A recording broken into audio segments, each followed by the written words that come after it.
Genesis chapter 30. When Rachel saw that she was not bearing Jacob any children, she became jealous of her sister. So she said to Jacob, "Give me children, or I'll die." Jacob became angry with her and said, "Am I in the place of God? Who has kept you from having children?" Then she said, "Here is Bilhah, my servant. Sleep with her so that she can bear children for me, and I too can build a family through her." So she gave him her servant Bilhah as a wife. Jacob slept with her, and she became pregnant and bore him a son. Then Rachel said, "God has vindicated me. He has listened to my plea and given me a son." Because of this, she named him Dan. Rachel's servant Bilhah conceived again and bore Jacob a second son. Then Rachel said, "I have had a great struggle with my sister, and I have won." So she named him Naphtali. When Leah saw that she had stopped having children, she took her servant Zilpah and gave her to Jacob as a wife. Leah's servant Zilpah bore Jacob a son. Then Leah said, "What good fortune!" So she named him Gad. Leah's servant Zilpah bore Jacob a second son. Then Leah said, "How happy I am! The women will call me happy." So she named him Asher.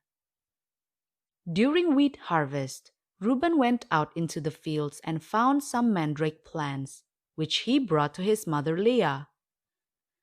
Rachel said to Leah, "Please give me some of your son's mandrakes." But she said to her, "Wasn't it enough that you took away my husband? Will you take my son's mandrakes too?" "Very well," Rachel said. "He can sleep with you tonight in return for your son's mandrakes." So when Jacob came in from the fields that evening, Leah went out to meet him. "You must sleep with me," she said. "I have hired you with my son's mandrakes." So he slept with her that night. God listened to Leah, and she became pregnant and bore Jacob a fifth son. Then Leah said, "God has rewarded me for giving my servant to my husband." So she named him Issachar. Leah conceived again and bore Jacob a sixth son. Then Leah said, "God has presented me with a precious gift. This time my husband will treat me with honor, because I have borne him 6 sons." So she named him Zebulun. Sometime later she gave birth to a daughter and named her Dinah. Then God remembered Rachel. He listened to her and enabled her to conceive. She became pregnant and gave birth to a son and said, "God has taken away my disgrace." She named him Joseph and said, "May the Lord add to me another son." After Rachel gave birth to Joseph, Jacob said to Laban, "Send me on my way so I can go back to my own homeland. Give me my wives and children, for whom I have served you, and I will be on my way. You know how much work I've done for you." But Laban said to him, "If I have found favor in your eyes, please stay. I have learned by divination that the Lord has blessed me because of you." He added, "Name your wages and I will pay them." Jacob said to him, "You know how I have worked for you and how your livestock has fared under my care. The little you had before I came has increased greatly, and the Lord has blessed you wherever I have been. But now, when may I do something for my own household?" "What shall I give you?" he asked. "Don't give me anything," Jacob replied.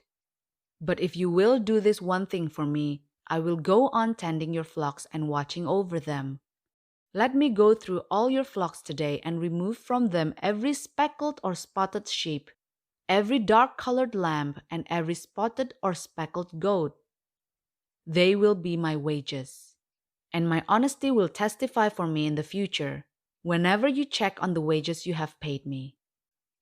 Any goat in my possession that is not speckled or spotted, or any lamb that is not dark-colored, will be considered stolen."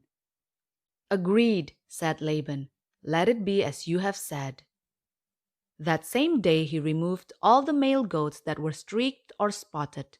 and all the speckled or spotted female goats, all that had white on them, and all the dark-colored lambs, and he placed them in the care of his sons. Then he put a 3-day journey between himself and Jacob, while Jacob continued to tend the rest of Laban's flocks. Jacob, however, took fresh-cut branches from poplar, almond, and plane trees, and made white stripes on them by peeling the bark and exposing the white inner wood of the branches. Then he placed the peeled branches in all the watering troughs, so that they would be directly in front of the flocks when they came to drink. When the flocks were in heat and came to drink, they made it in front of the branches, and they bore young that were streaked or speckled or spotted. Jacob set apart the young of the flock by themselves, but made the rest face the streaked and dark-colored animals that belonged to Laban. Thus he made separate flocks for himself and did not put them with Laban's animals. Whenever the stronger females were in heat, Jacob would place the branches in the troughs in front of the animals, so they would mate near the branches. But if the animals were weak, he would not place them there. So the weak animals went to Laban, and the strong ones to Jacob. In this way the man grew exceedingly prosperous and came to own large flocks, and female and male servants, and camels and donkeys.